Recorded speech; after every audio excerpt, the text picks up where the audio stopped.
பிரியமான தேவ ஜனமே, உங்கள் அனைவருக்கும் ஆண்டவராகிய இயேசு கிறிஸ்து நாமத்தினாலே வாழ்த்துக்கள். இன்று நாம் அன்பை குறித்து தியானிப்போம். நாம் ஒருவரில் ஒருவர் அன்பு கூற வேண்டும் என்பதே நீங்கள் ஆதி முதல் கேள்விப்பட்ட விசேஷமாயிருக்கிறது.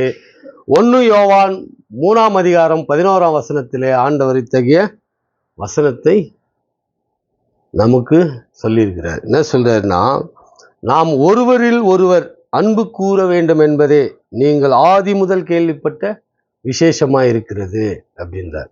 இப்போ நாம் ஒருவரில் ஒருவர் எல்லோரிடத்திலும் அன்பு கூற வேண்டும் அப்படின்றது விசேஷம். விசேஷம்னா சிறப்பானது, முக்கியமானது அப்படின்ற பொருள். ஆனால் ரொம்ப சிறப்பானது, முக்கியமானது. இப்போ இவ்வளவு சிறப்பு மிக்க முக்கியமானதை நாம ஒருவரில் ஒருவர் அன்பு கூற வேண்டும். ஒருவரில் ஒருவர்னாக்கா நாம் வீட்டில் உள்ளவங்களோட அன்பு கூறுறது, மனைவி பிள்ளைகளோட, பிள்ளைகள் அப்பா அம்மாவோட அன்பு கூறுறது, நம்மளுடைய பக்கத்தில் இருக்கிறவங்க, நம்மளுடைய உறவுகள், நம்மளுடைய ஆலயத்தில் ஆண்டவர் தொழுது கொள்ள வர்றவங்க, இவர்களோட அன்பு கூறுறது. உலகத்தோடு அன்பு கூறுறது இல்லை. நாம் உலகத்தோடு அன்பு கூறாமல் நம்மளுடைய வேத ஆண்டவரை தொழுது கொள்கிற நம்மளுடைய மக்களோட அன்பு கூறணும். ஆண்டவர் அவ்வளோ தெளிவாக சொல்லியிருக்கிறார் இல்லையா? உலகத்தில் அன்பு கூறுறது அது வேற. போல என் பிள்ளைகளே, வசனத்திலும் நாவினாலும் அல்ல, கிரியையினாலும் உண்மையினாலும் அன்பு கூற கடுவோம். இப்போ வசனம் படிக்கிறோம், வார்த்தைகளை நாம் வாயில நாவினால எல்லாருக்கும் சொல்கிறோம், செய்கிறோம், பேசுகிறோம் இல்லையா? இந்த அன்பை காட்டிலும் பெரிய அன்பு எது? செய்கை, கிரியை. கிரியையில தான் நாம் செய்யணும். கிரியையில் என்ன செய்யணும்னா மற்றவங்களுக்கு உதவி செய்யணும். ஆண்டவர் யாராருக்கெல்லாம் வேதத்தில் உதவி செய்ய சொல்லியிருக்கிறாரோ அதெல்லாம் நாம நம்மளால் முடிஞ்சது செய்யணும். முடியாதது செய்ய சொல்லல ஆண்டவர் இல்லையா? நம்மளால் முடிஞ்ச உதவிகளை மற்றவங்களுக்கு செய்ய சொல்றார். அதுதான் உண்மையான அன்பு கூறுதல் அப்படின்றார். ஒருத்தர் நாவிலே வார்த்தையிலே தேன் மொழிக்கு பேசுவார்பா, அவர் ஒன்றும் செய்ய மாட்டார் நல்லா சொல்லுவாங்க இல்லையா?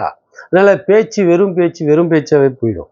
செய்கை, செயல் இருக்கணுன்றார் ஆண்டவர். கிரியை இருந்தாது, கிரியை இல்லாத விசுவாசம் செத்தது என்றார் இல்லையா? அது போல கிரியை செய்யணும், செய்கை செய்யணும். அத்தகைய செயல் செஞ்சதான் அது உண்மையான அன்புன்றார். பிரியமானவர்களே, ஒருவரில் ஒருவர் அன்பாயிருக்க கடுவோம். ஏனெனில் அன்பு தேவனால் உண்டாயிருக்கிறது. அன்புள்ள எவனும் தேவனால் பிறந்து அவரை அறிந்திருக்கிறான். இப்போ நாம் அன்புள்ளவர்களாக இருந்தோம்னா நாம் தேவனால் பிறந்தவர்கள் அப்படின்னு நாம் அறிந்து கொள்கிறோம் அப்படின்றார். பிறந்ததுன்னா நாம் தாய் தகப்பனுக்கு தான் பிறகுறோம். ஆனால் நம்மளை உண்டாக்குனவர் ஆண்டவர். அப்போ நம்மக்கிட்ட அன்பு இருந்ததுன்னா நாம் உண்மையிலேயே ஆண்டவரால் தான் கர்ப்பத்தின் கனியோ கர்த்தனால் வரும் ஈவுன்றோம் இல்லையா?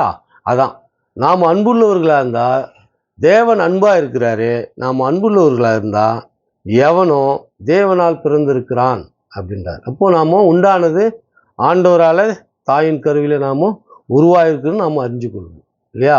இப்போது அன்பு நமக்கு இருக்கணும். அன்பு இல்லைனாக்கா இந்த பூமியில் ஒன்றுமே இல்லை. ஏன்னா விலங்குகள்கிட்ட கூட அதிக அன்பு இருக்குது நாம் பார்க்குறோம். அதுபோல் மனுஷங்கிட்ட இன்னும் அதிகமான அன்பு இருக்கணும்.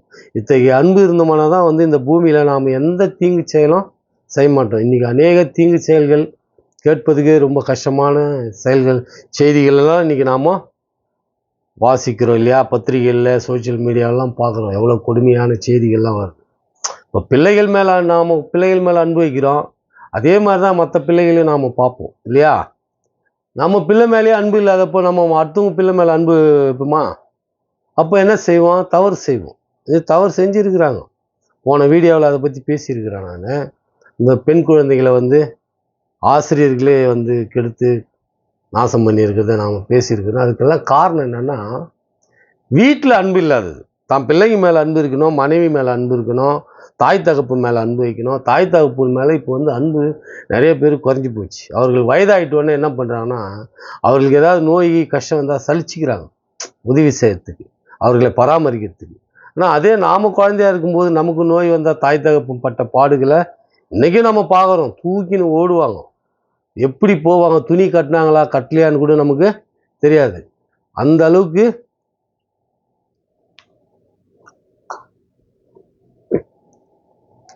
நம்மளை தூக்கின்னு போயிட்டு பார்க்குறாங்க இல்லையா தாய் தகப்பெல்லாம். ஆனால் அந்த மாதிரி அன்பு நாம் இன்னைக்கு தாய் தகப்பனுக்கு முதிர் வயது ஆயிட்டு பேர் நாம் காட்டுறோமான்றதை பார்க்கணும்.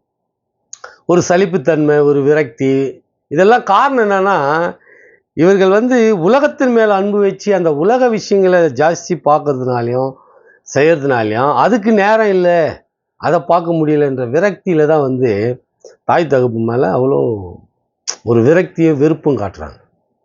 இதே ஒரு 30 வருஷத்துக்கு முன்னாடி தாய் தகப்பு உடம்புல முடியலன்னா, நான் பார்த்துருக்குறோம் கிராமங்களில் கட்டில் மேலே தூக்கி போட்டுன்னு 1 கிலோமீட்டர் நடந்து போய் அதுக்கப்புறம் பஸ்ஸு ரொம்ப லேட்டாக வரும், எப்போ ஒரு பஸ், அதில் தூக்கி போட்டுன்னு போயிட்டு இட்டுன்னு போய் ஹாஸ்பிட்டல் இட்டு நைட்டு ஆகும் வீட்டுக்கு வரோம்.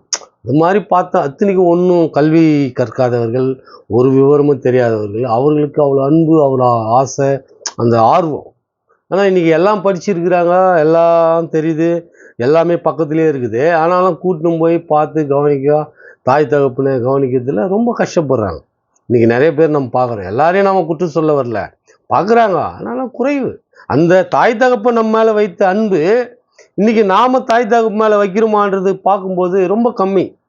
ஏன்னா எந்த தாய் தகப்பனும் பிள்ளைங்களை அனாத ஆசிரமத்தில் சேர்த்ததில்லை. யாரோ ஒருவர் வாழவே வழி இல்லை, வேறு வழியே இல்லை, இந்த பிள்ளை கஷ்டப்பட்டுருக்கூடாதுன்றதுனால எதுவுமே சேர்த்துட்டு எங்கேயோ போயிடுவாங்க. ஆனால் இன்றைக்கி நல்லா வசதியாக இருக்கிற பிள்ளைகள் எல்லாம் என்ன பண்ணுது, தாய் தகப்பனை எதுவுமே அனாத ஆசிரமத்தில் சேர்க்குது. வசதியாக இருக்கிற எந்த தாய் தகப்பனான பிள்ளைகள் எதுவுமே அது மாதிரி சேர்ப்பாங்களா? சேர்க்க மாட்டாங்க. அதுபோல் தாய் தகப்பனுக்கு பிள்ளைகள் மேலே இருக்கிற அன்பு அதிகம். பிள்ளைங்களுக்கு பெரியவங்களான போது தாய் தகப்பு மேலே இருக்கிற வயதான போது அன்பு குறைவு. இதை ஏற்றுக்கணும். ஏற்றுக்க மாட்டாங்க நிறைய பேர். ஆனால் அது ஏற்றுக்கினாலும் அதுதான் உண்மை இல்லையா? நாம் பார்த்துன்னு தானே இருக்கிறோம். கொஞ்சம் பேர், நம்ம சொல்கிறது எல்லாரையும் சொல்ல வரல, கொஞ்சம் பேரை நம்ம சொல்கிறோம்.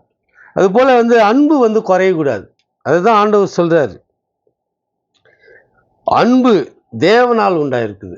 நாம் மற்றவங்க மேலே வைக்கிற அன்பு யாரால் உண்டாயிருக்குது? தேவனால் உண்டாயிருக்குது. இப்போ தேவ அன்பு நாம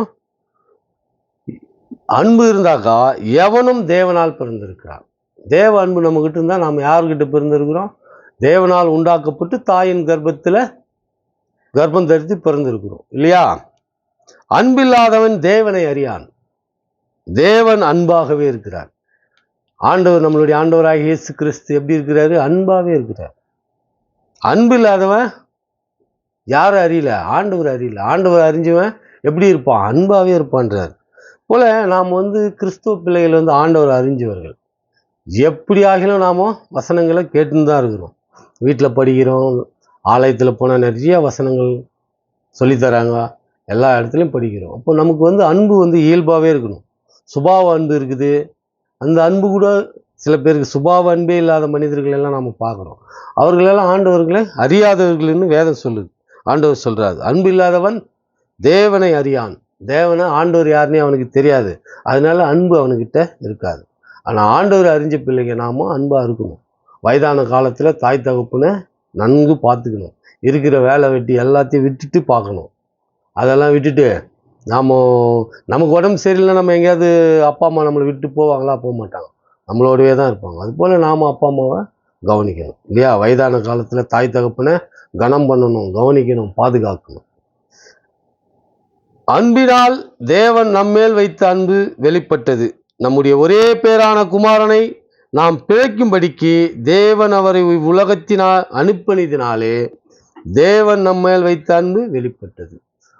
தேவன் என்ன பண்ணுறார்? ஆண்டவராகிய இயேசு கிறிஸ்த நமக்காக, நாம் பாவத்தில் ஜீவிக்கிறோம், நம்மளை பாவத்திலேருந்து மீட்கணும்னு நம்முடைய ஒரே பேரான குமாரனை அனுப்பி வச்சதுனால, அவர் தமக்காக மரித்ததுனால அவருடைய அன்பு நம்ம மேலே எவ்வளோன்றது வெளிப்பட்டுது.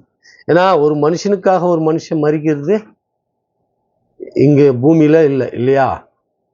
ஆனால் ஆண்டவர் நமக்காக மரிச்சார்னா அவருடைய அன்பு எவ்வளோ பெருசு நம்ம மேலே வச்சதுன்றதை நாம் புரிஞ்சுக்கணும். இது போல் ஆண்டவரை நாம் அறிஞ்சிக்கணும். அன்பில்லாதவன் தேவனை அறியான். நாம் அன்பாக இருந்தோமானால் தேவனை அறிந்தோம் என்று கூறிக்கொண்டு இத்துடன் இந்த பதிவை முடித்துக் கொள்கிறேன். துதி கன மகிமை ஆண்டவராகிய இயேசு கிறிஸ்து ஒருவருக்கே உரித்தாகதாக. ஆமேன்.